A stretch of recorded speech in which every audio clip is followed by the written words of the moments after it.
Discrimination has never been accepted in any country. It's against the law. You shouldn't discriminate against anyone. You shouldn't be biased. You shouldn't treat someone unfairly. You shouldn't treat someone wrongly because of a particular characteristics that this person has.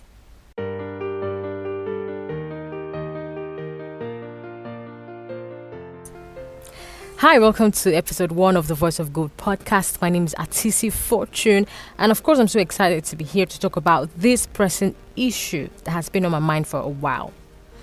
Now, the discrimination that no one talks about is denominational discrimination. In other words, treating someone wrongly because of the person's affiliation to a particular church. I know that's long, but that's exactly what I'm saying.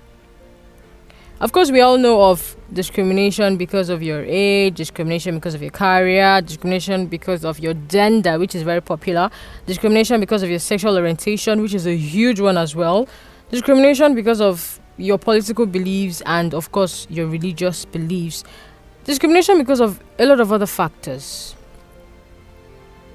But we really don't know so much about discrimination because of the church you attend. Now, that's a thing. It's something that needs to be talked about. That's why I said it's the kind of discrimination that no one talks about. Because it's like, it's not so heavy, it's not so intense. So there's really no movement for denominational discrimination.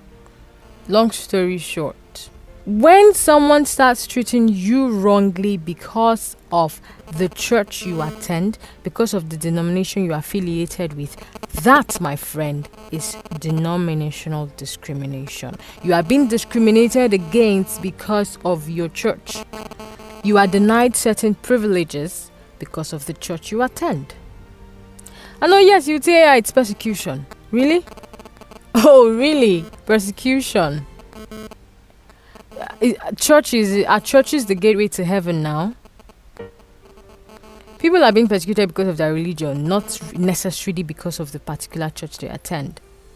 So, when someone goes so deep to treat you badly and wrongly because of the church you attend, then I'm sorry, you're being discriminated against, and it's a really bad thing indeed. Now, where can this kind of discrimination occur? It occurs every single place. It occurs everywhere.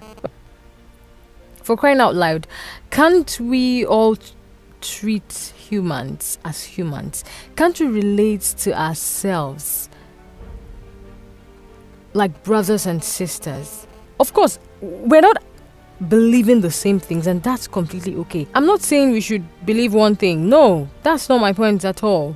My point is simple. Can we just treat people as human beings? Can we just treat them regardless of where they come from or what church they're affiliated with or what hairstyle they wear or whatever factor? Can we just treat people nicely because they are first human beings? Can we not attach everything they do to the fact that they come from a particular church? Now, it's not just one church, or it's not just one set of people that suffer this. There's a lot of other persons that suffer this. I'll give you one example before I end this episode. So I belong to a particular denomination. Some of you that know me know I belong to a particular denomination. And at some point, I posted some picture of a celebration day of a friend. And one of my WhatsApp contacts saw it and started picking some things from the picture and started questioning them.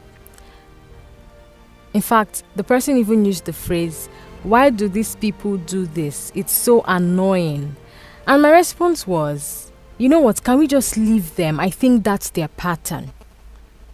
Since they are not hurting anyone, since they are not breaking any law, can we just leave them to their patterns? Can we just leave them to their beliefs, so to say? Can we just leave them to what they have decided to do?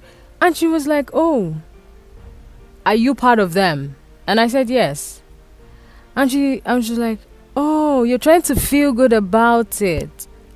And I was really? Did you really say that? I'm trying to feel good about what? Are you saying that I'm being forced? Are you saying that I did not make a decision by myself to be where I want to be? Why are you trying to guilt trip me?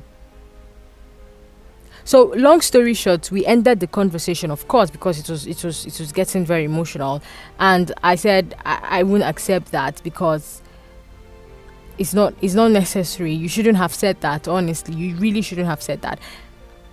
It's their business. That's what they have decided to do. Every organization works with patterns, works with rules and regulations and guiding principles and things that guide their activities. Is it really not your business? Can we just mind our businesses in Nigeria? It's really not your business to pry. If it's so annoying to you, then please do not write it in people's faces, okay? Now, I believe my point has been driven. Let us desist. Can we just desist from every form of discrimination? Can we treat people fairly and treat them in the right way, regardless of whatever thing they belong to, regardless of their beliefs, regardless of their orientation, regardless of the places they come from, regardless of the religion they belong with, regardless of the churches they are affiliated with? Please, it's a plea I'm making. This was a big issue for me, and I thought I needed to share. So whenever you identify it, please call the person to order and let's be guided. Thank you so much for listening. I'm Ataisi Fortune and this is the Voice of Good podcast. I'll talk to you later. Bye.